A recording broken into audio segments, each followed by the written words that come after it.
Bonsoir, merci d'être à ce rendez-vous pour passer en revue les principales informations de ce jour.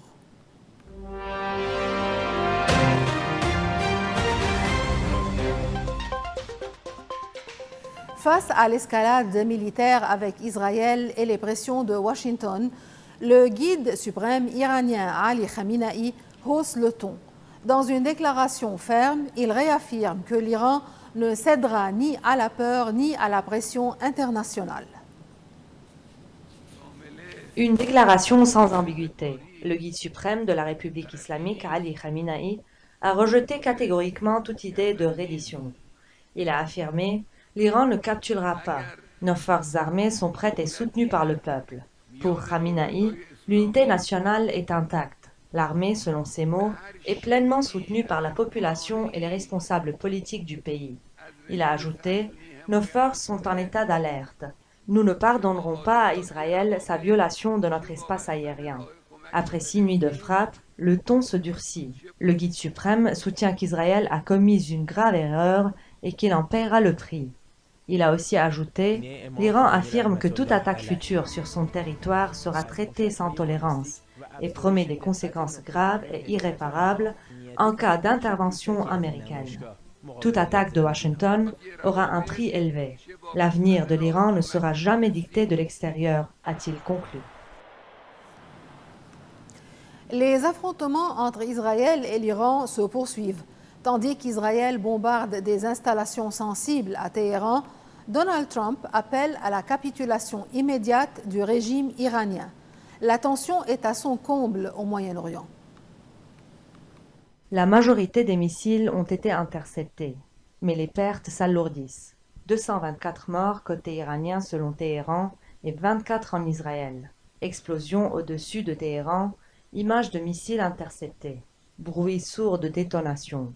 Israël frappe encore, cette fois les usines de centrifugeuses et de fabrication d'armes. Objectif, ralentir, voire stopper le programme nucléaire iranien. Selon l'armée israélienne, plus de 50 avions ont mené les frappes. L'Iran, lui, a riposté par une salve de missiles Fatah 1. La population a été interceptée, mais les tensions ne retombent pas. Le guide suprême iranien Ali Khamenei promet une riposte implacable. Il a publié sur X « Notre réponse sera forte et sans pitié ». En Iran, la guerre s'accompagne d'une autre offensive. Cyberattaques, arrestation d'agents présumés de Mossad et mise en garde contre WhatsApp accusé de transmettre des données à Israël. Dans les rues de la capitale, l'angoisse est palpable. Le grand bazar est fermé. Certains habitants songent à fuir, d'autres restent par attachement ou par contrainte. En parallèle, le président américain Donald Trump hausse le ton. Il appelle à une capitulation sans condition de l'Iran et menace même le guide suprême. Il rappelle que les États-Unis disposent d'une arme capable de frapper les bunkers nucléaires les plus profonds, la redoutable GBU-57. Tandis que Benjamin Netanyahou appelle à la chute du régime de Téhéran, Emmanuel Macron met en garde contre le risque d'un chaos total en cas de changement brutal de pouvoir. Face au risque, les évacuations s'accélèrent. Américains, Chinois, Russes et des centaines d'étrangers ont déjà fui la région. À Tel Aviv, un pont aérien a été mis en place pour ramener les ressortissants israéliens bloqués à l'étranger. Alors que les armes parlent, les appels à la désescalade se multiplient. Mais la voie diplomatique semble lointaine et chaque jour qui passe rapproche la région d'un point de non-retour.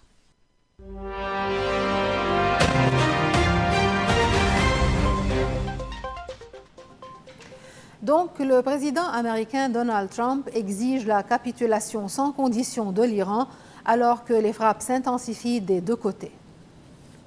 L'escalade militaire est à son comble entre Israël et l'Iran, mais cette fois, les mots sont aussi violents que les bombes. Depuis Washington, Donald Trump exige une capitulation sans condition de l'Iran, un message clair posté sur Truth Social qui fait trembler la région.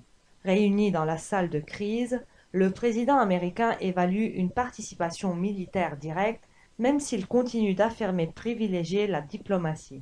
Suite aux déclarations du Premier ministre israélien Benjamin Netanyahou, qui a souligné que tuer le guide suprême iranien mettra fin au conflit.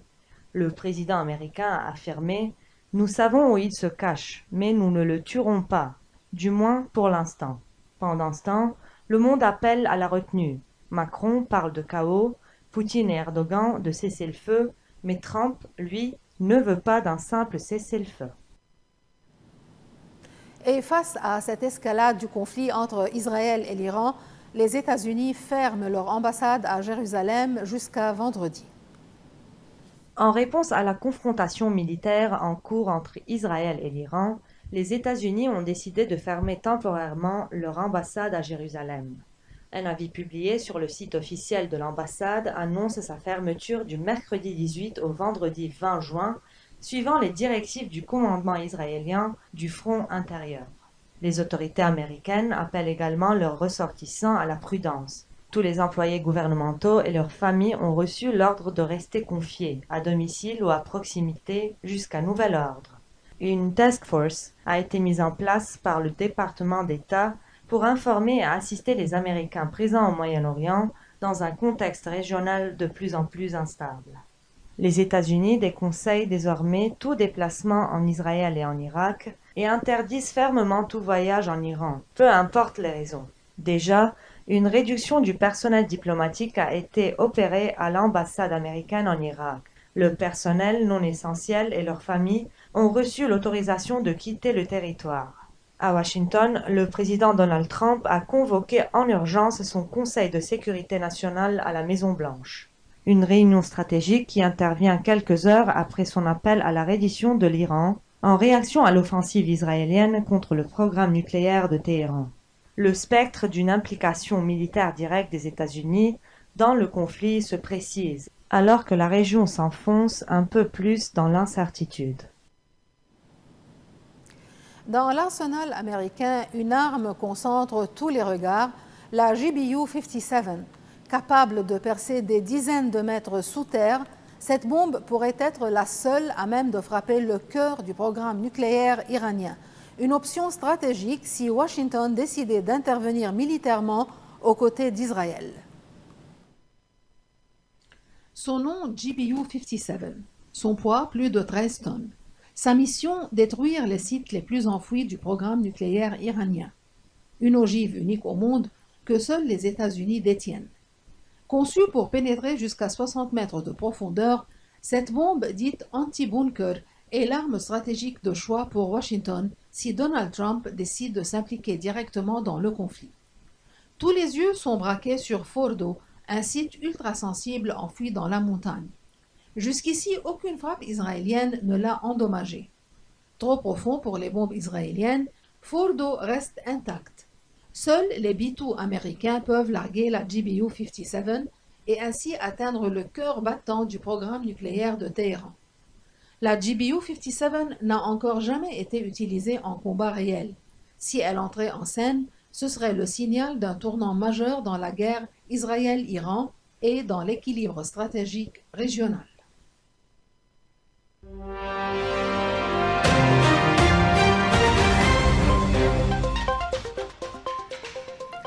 Le secrétaire général adjoint de l'ONU, Jean-Pierre Lacroix, entame une visite décisive à Beyrouth. Au menu, renouvellement du mandat de la FINUL et possible redéfinition de ses règles d'engagement. Dans ce climat de tension extrême au Moyen-Orient, cette visite pourrait peser lourd, puisqu'il s'agit d'une visite placée sous le signe de la coopération et de la vigilance, alors que l'avenir de la FINUL pourrait être redéfini dans les prochaines semaines à New York. En effet, la mission de Lacroix consiste à discuter du renouvellement du mandat de la FINUL à 2 mois de son échéance devant le Conseil de sécurité et alors que le sud du Liban reste sous haute surveillance. Le président de la République, Joseph Aoun, a réaffirmé l'attachement du Liban au maintien de la FINUL et a appelé à garantir son financement. Le chef de l'État a réaffirmé le ferme attachement du Liban à la présence de la FINUL dans le sud pour l'application de la résolution 1701 en coordination avec l'armée libanaise. Il a souligné que le maintien de la stabilité dans le sud est vital, non seulement pour le Liban, mais pour l'ensemble de la région. Le président libanais a exprimé son espoir de voir les pays donateurs continuer à assurer le financement de la FINUL afin d'éviter toute altération de son efficacité sur le terrain. La visite de Jean-Pierre Lacroix était prévue bien avant l'escalade israélo-iranienne, mais son contenu pourrait en être profondément affecté. On parle désormais d'un élargissement du mandat, voire d'un changement des règles d'engagement sur le terrain. La FINUL, présente depuis 1978, compte près de 10 000 soldats déployés dans le sud du Liban, mais face à l'évolution du contexte sécuritaire, certains États membres demandent une mission plus proactive. Sur ce, nous terminons ce journal. Merci pour votre attention. Bonsoir.